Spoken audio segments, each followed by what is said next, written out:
Shalom, shalom! Sejam bem-vindos a mais um programa Israel para Jesus, programa destinado a compartilhar informações, conteúdos aqui sobre o povo de Israel. Nós estamos vindo aí de uma série de conteúdo voltado à história de Israel. No programa passado nós falamos a respeito do período importante na história mundial, sobretudo em Israel, que foi o período do Império Romano, um império aí que teve uma grande participação na história aí da humanidade. E nós abordamos aí este período aí que pega tanto o período bíblico como o período pós-bíblico. E nós vamos dar continuidade também falando a respeito de outros povos, mas antes de falarmos de outros povos que também estiveram presentes ali, dominando a região ali de Israel, nós ainda temos um desdobramento do Império Romano, que é o Império Bizantino, que também teve uma participação ali importante. E para darmos aí continuidade no bate-papo de hoje, falando aí um pouco sobre a história aí de Israel, está novamente conosco o Esdras Nascimento. Obrigado, Esdras, mais uma vez aí, por estar conosco aqui no Israel para Jesus. Eu que agradeço, é um prazer. O Esdras, ele é um dos nossos docentes, justamente na matéria aí de História e Costume de Israel, entre outras matérias também. O Esdras já morou em Israel, então tem bastante propriedade aí para falar a respeito de história, que é o nosso tema hoje, né? Como também um pouco ali do território e da geografia bíblica, e certamente irá nos enriquecer hoje aqui, como foi no programa passado. Esdras, no programa passado nós falamos a respeito então do Império Romano, mas tem aí também o Império Bizantino, que também aí tem uma certa ligação aí com o Império Romano. Que império foi esse? Qual a ligação com Roma e qual foi aí a importância que teve para esse período em Israel? O Império Bizantino ele foi nada mais do que um desdobramento do Império Romano. A história conta que o Império Romano ele se tornou tão grande e tão poderoso que a administração dele passou a ser meio inviável. O tamanho do império causou uma dificuldade de controle. E a solução para isso, então, foi dividir o Império Romano em duas partes. O Império Romano Ocidental e o Império Romano Oriental. E esse lado do Império Romano Oriental é o que passou depois, então, a ser chamado de Império Romano Bizantino, ou Império Bizantino, e foi a metade aí do Império que acabou herdando, entre outros territórios, o território de Israel. E a importância desse império para a nação de Israel foi que ele contribuiu bastante para o cenário que nós temos hoje da cristianização de Jerusalém. Se você for hoje a Jerusalém, especificamente, você vai ver que ela é uma cidade dividida no sentido religioso entre três grupos, entre os judeus, os cristãos e os muçulmanos. Os judeus porque já é a terra deles mesmo ali, né? Os muçulmanos porque eles estão para chegar aqui na história, a gente vai chegar neles, né? E os cristãos por conta do Império Bizantino. Como nós já falamos no programa anterior, o que acontece é que, em determinado momento, o Império Romano definiu que o cristianismo, entre aspas, nós já conversamos sobre isso, seria agora a nova religião do Império. E, como eu disse no outro programa, o Império Romano passou, então, a ser um império pagão com uma roupagem cristã. Isso aconteceu antes da divisão em duas partes. E quando o Império Bizantino, então, assumiu, ele já tinha esse legado de uma suposta religião cristã, como sendo a sua religião oficial, e também ele tinha o controle dessa terra, que ele passou a chamar de Terra Santa, que é a terra ou território onde as histórias da Bíblia aconteciam, que é um território onde as histórias dos evangelhos aconteceram. Ok. E isso chamou, então, a atenção. E uma pessoa que teve um papel importante nisso foi Helena, a mãe do imperador Constantino. Porque a história diz que Helena, ela se converteu ao cristianismo e ela teve então curiosidade de visitar essas terras que tinham suas histórias narradas na Bíblia. Então ela foi conhecer, né, esse lugar. E quando ela chegou em Israel, ela deu origem então a um processo de tentar identificar todos os lugares bíblicos. Então ela começou a viajar pela terra de Israel e a tentar identificar onde as histórias haviam acontecido. Isso deu origem a uma grande tradição de identificação de lugares em Israel que perdura até hoje, né? Inclusive a gente pode dizer que essa mulher, Helena, ela foi assim a matriarca do turismo que existe hoje em Israel. E quando a gente vai para Israel hoje, se você for visitar, né, o país com um guia, você vai ter o guia te apontando todos os lugares onde os eventos bíblicos aconteceram. Aqui então Abraão fez isso, aqui Jesus fez não sei o quê, aqui Moisés fez assim, e por aí vai, né? O que acontece é que existem lugares em Israel que são claramente identificáveis. A gente consegue identificar com facilidade. Se a gente falar, por exemplo, aqui do Monte das Oliveiras, né, você não tem como não ver o monte, ele está lá, ele é enorme na frente de Jerusalém, né? Se a gente falar aqui, por exemplo, sobre os tanques que a Bíblia menciona em Jerusalém, o tanque de Siloé e o tanque de Betesda, eles já foram encontrados pela arqueologia, eles estão lá, né, é possível visitar esses tanques. O tanque de Siloé, inclusive, ele ainda tem água hoje, então são lugares que são fáceis de identificar. O local do templo, né? O Monte do Templo. O Monte né? do Templo, exatamente, né? É muito fácil de saber onde é que eles estão. Agora, existem outros lugares que nós não temos como saber onde certos eventos aconteceram, porque não existe uma marca geográfica ali muito específica. Então, por exemplo, no Monte das Oliveiras, a gente sabe que existia o Jardim do Getsemane. Onde exatamente é o Jardim do Getsemane hoje? Nós não sabemos. Existe sim uma localização que é usada hoje como sendo uma localização oficial. Se você for até lá, existe um jardim cheio de oliveiras, mas isso é tradição, porque quando esse local foi definido como sendo, né, o Getsemane, já haviam passado vários séculos. Ninguém sabia exatamente onde era esse lugar, né? E outros lugares também. Se você for para Galileia, os guias vão dizer, aqui, nesse exato ponto, Jesus fez a pregação das bem-aventuranças. Mas a gente não sabe se foi ali ou não. O que dá para sabermos que a partir de lugares que nós conseguimos identificar realmente que é aquele lugar, como, por exemplo, onde era o local do templo, a partir desses lugares, dos relatos bíblicos e também de livros e da história, dá para identificar mais ou menos a região ou a localização ali, ou para que lado tal lugar ou tal coisa estava, né? Mas não exatamente precisar, né, muito dos lugares bíblicos que nós tínhamos. Exatamente. Através das cidades, sim, né? As cidades nós conseguimos localizar, mas os locais exatos, muito do que se tem não tem mais. Mas Helena trouxe isso e começou a nomear, então, certos lugares. Exatamente. Inclusive, hoje nós temos em Jerusalém, né, algo que é muito popular, que é a chamada de Via Dolorosa, que seria o percurso que Jesus teria percorrido dentro da cidade carregando a cruz. E esse é um percurso que até hoje atrai muitos turistas, as pessoas vão lá para conhecer, tirar foto, etc. Mas a gente sabe que esse percurso e essas ruas que fazem parte dessa Via Dolorosa, elas na verdade não são as ruas onde Jesus andou. Porque nós já falamos no programa anterior que Jerusalém foi destruída pelos romanos. E depois foi reconstruída ainda com outro nome, né, de Hélia Capitolina.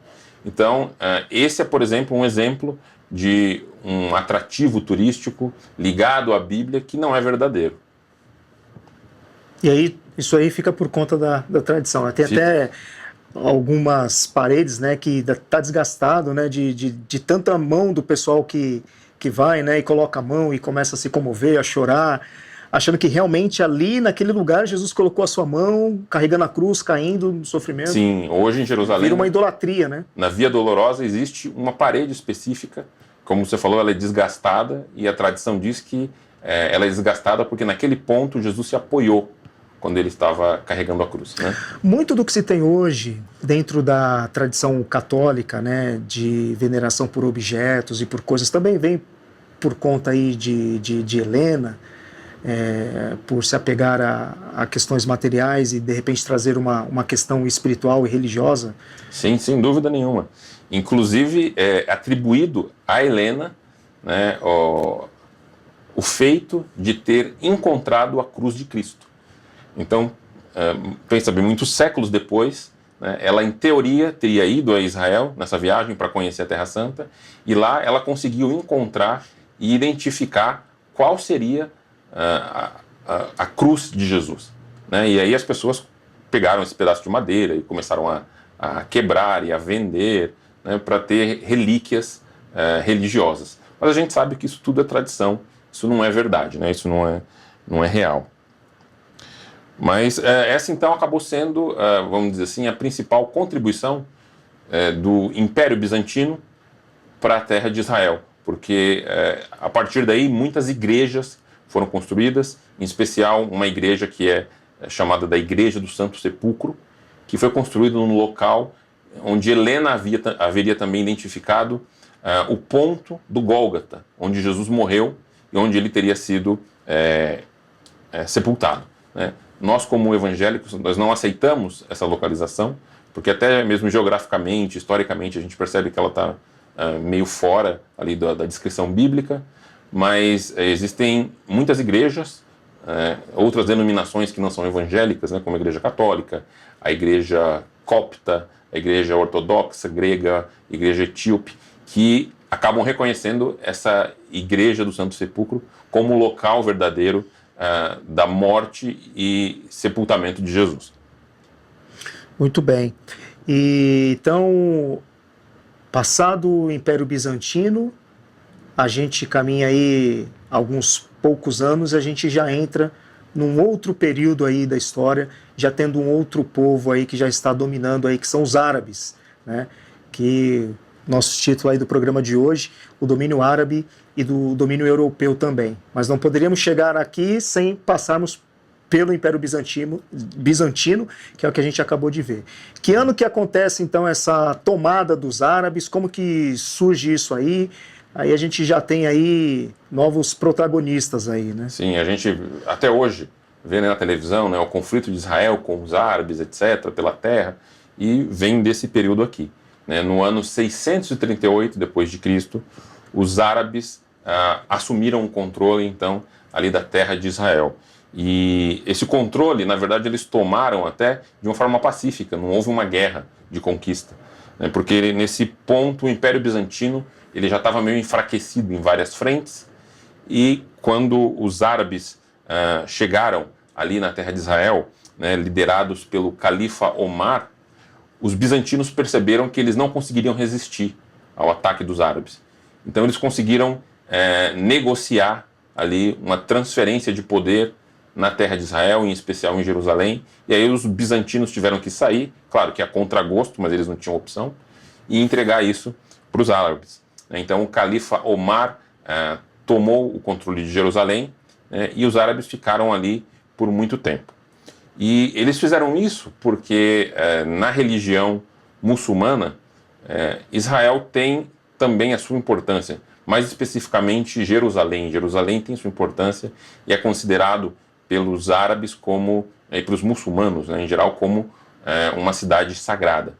Então, além agora do contexto judaico, que a cidade sempre teve, a cidade tinha um contexto também cristão, com igrejas e monumentos e monastérios por conta dos bizantinos, e agora os árabes trouxeram a sua religião e a sua cultura para dentro da cidade. Então, eles começaram a construir ali os minaretes, começaram a construir os seus locais de adoração, e entre esses locais, eles aproveitaram para usar todo o espaço da esplanada do templo para construir também um lugar sagrado, né? Eles fizeram isso também porque durante o Império Bizantino, né, e o Império Romano, toda aquela área do templo ali, ela ficou desprezada, né? Ela chegou a um ponto até mesmo de se tornar um lugar de entulho, onde as pessoas jogavam o entulho da cidade, né? Porque era uma área sem destino. Agora, para os muçulmanos, aquela área ela é especial porque existe ali na esplanada do templo uma rocha, um pedaço de rocha mesmo grande, e que na religião muçulmana existe uma lenda que diz que Maomé teria sido assunto aos céus numa determinada noite, né? Seria a jornada noturna de Maomé, onde ele teria ido aos céus. E essa jornada dele eu teria começado com Maomé justamente de pé sobre essa rocha ali no monte do templo. E ele então teria sido elevado aos céus a partir dessa rocha. Por conta disso, né, a rocha se tornou então uma espécie de rocha especial, rocha sagrada. E aí foi construído um domo sobre essa rocha, que é aquela construção que nós conhecemos hoje como o Domo da Rocha. Então, o Domo da Rocha, que é aquela cúpula dourada que aparece em todas as fotos de Jerusalém, todos os cartões postais, etc., ele foi construído sobre essa pedra. E ele é uma espécie de monumento, né, para guardar, então, esse ponto importante aí da religião islâmica. O Domo da Rocha ele não é um local em si de adoração, no sentido de ser uma mesquita. Agora, além do Domo da Rocha, os árabes também construíram naquele complexo uma mesquita, né, um pouquinho mais assim para o lado, que se chama Mesquita de Al-Aqsa, porque existe uma menção, né, na cultura muçulmana de uma mesquita especial, que seria a mesquita mais distante de todas, e eles acabaram então adotando esse nome para esse templo que eles construíram. É por isso que hoje, quando a gente olha ali para a esplanada do templo, a gente vê prédios que são árabes, né? E existe uma importância também para os árabes, porque o próprio Corão, que é o livro deles, menciona personagens bíblicos que passaram por ali. Então, o Corão ele menciona Abraão, menciona Davi, Salomão, Moisés, né, e até mesmo Jesus, né, com nomes um pouco diferentes, mas que são outras nomenclaturas que ele coloca esses personagens, mas eles acabam colocando todos esses indivíduos na categoria de profetas.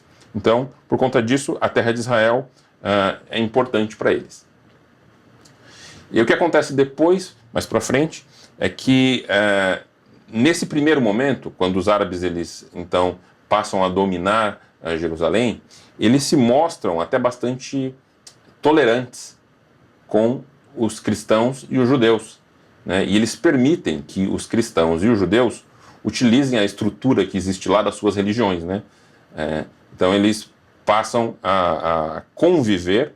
A única exigência é que para exercer a sua religião, os cristãos e os judeus, eles precisam pagar. Então existe um imposto específico relativos a religiões diferentes que não sejam o Islã, né? E a população então de Jerusalém, que não era muçulmana, pagava então esse imposto para poder viver ali a sua fé e exercer a sua religião.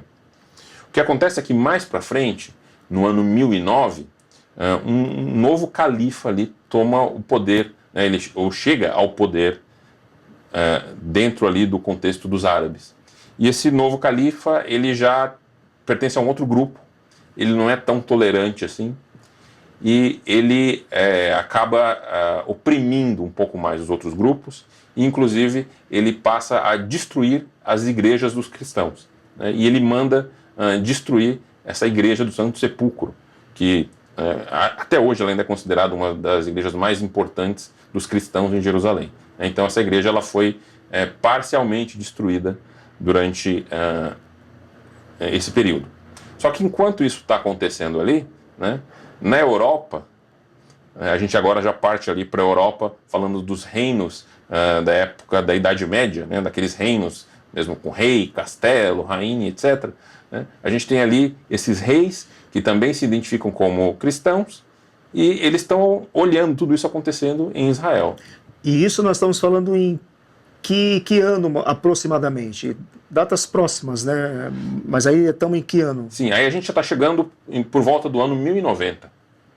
Então a gente percebe como os árabes ficaram muito tempo ali dominando a terra de Israel. Sim. 38, começando, sim, né? começando em 638, né, e agora a gente já está aí no ano, indo para o ano de 1090.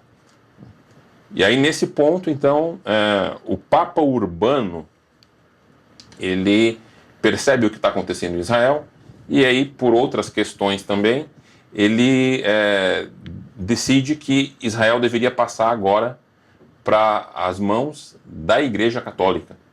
Né? E aí ele começa um novo processo, que é o processo das Cruzadas.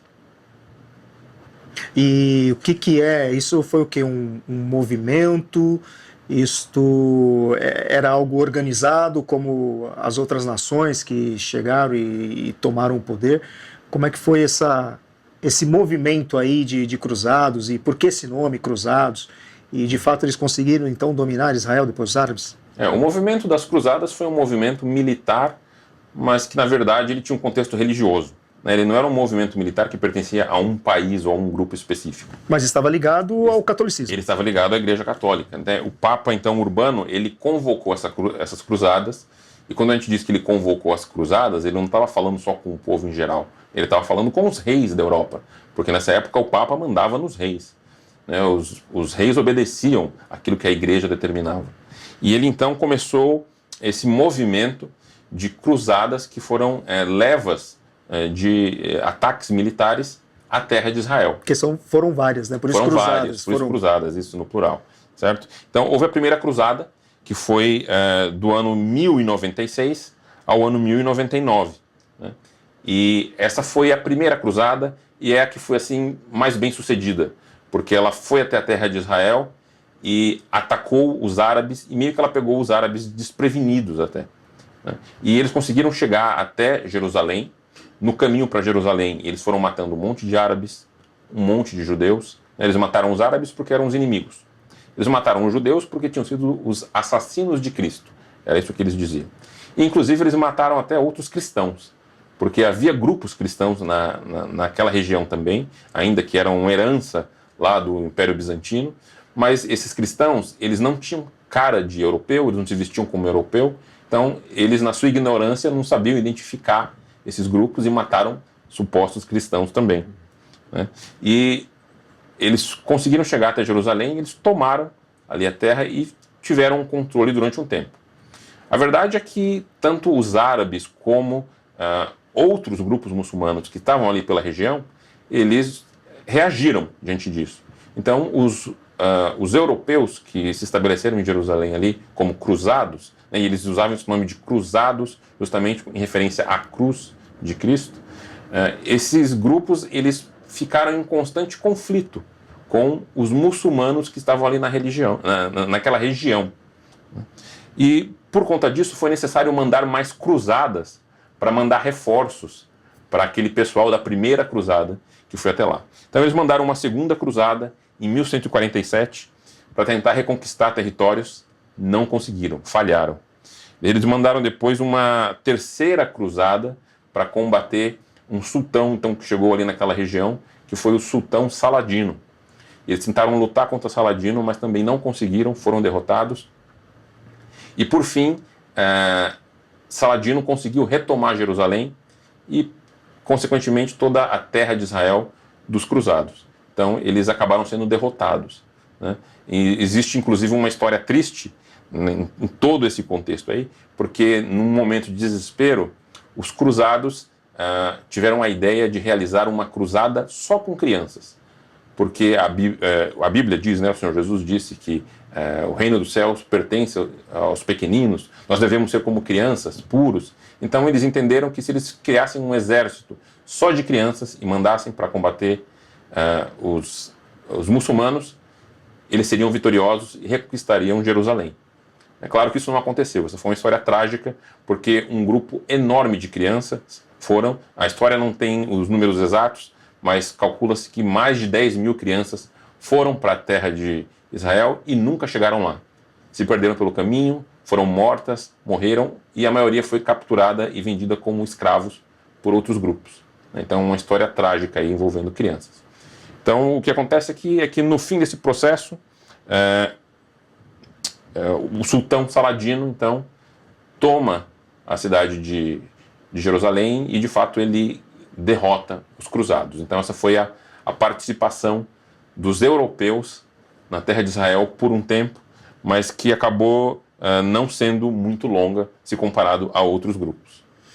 Olha só, desde o ano 70, a gente já está aqui no ano de 1200 alguma coisa, né? Exatamente. E a gente já vimos o Império Romano, né, tomando conta de Israel, já vimos o Império Bizantino, né, uma divisão ali do Romano, o Império Árabe e agora o movimento, né, das Cruzadas tomando conta de Israel. Depois a gente teve, só para deixar o gostinho para o pessoal aqui, nós tivemos depois mais outros povos, né? Sim. Que também estiveram à frente ali, até depois, lá na frente, em 1948, quando os judeus começaram a retomar, né, por conta lá da ONU, o novo Estado de Israel.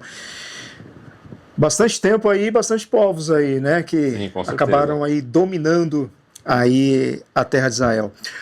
Eu vou fazer aqui um desafio aqui para o Esdras, para ver se ele topa, e eu acho que ele não vai ter como não topar, porque vou fazer aqui diante das câmeras, diante de vocês, de nós continuarmos aí num próximo programa, nós abordarmos os outros povos aí que também estiveram presentes em Israel até 1948. Sim, com certeza, estou à disposição para isso, porque a gente consegue ver a profecia de Jesus se cumprindo, né?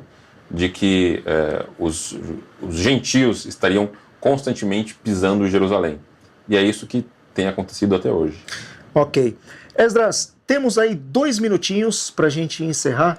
Eu queria que você, como coordenador, né, da parte de cursos do Instituto Tzadik, desse uma pequena palavra aí do que nós temos para oferecer, quais são os cursos disponíveis, o que tem vindo aí pela frente.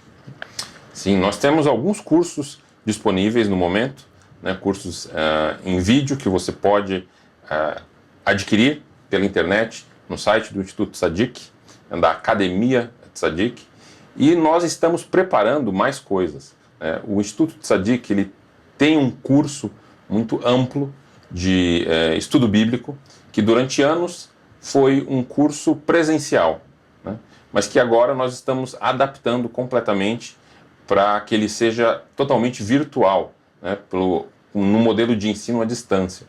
E aí, nesse curso, nós temos 4 matérias principais que são muito ricas, que trazem muitas informações e que nos ajudam a entender ainda mais a palavra de Deus. Né? Então, nós temos ali o conteúdo de História e Costumes de Israel, da qual essa conversa que nós estamos fazendo aqui faz parte. Nós temos também a matéria de Profecias Messiânicas, que estuda todas as profecias sobre o Messias que viria, mostrando como Jesus realmente é o Messias. E nós temos ainda a parte do plano de Deus na história e o livro de Romanos.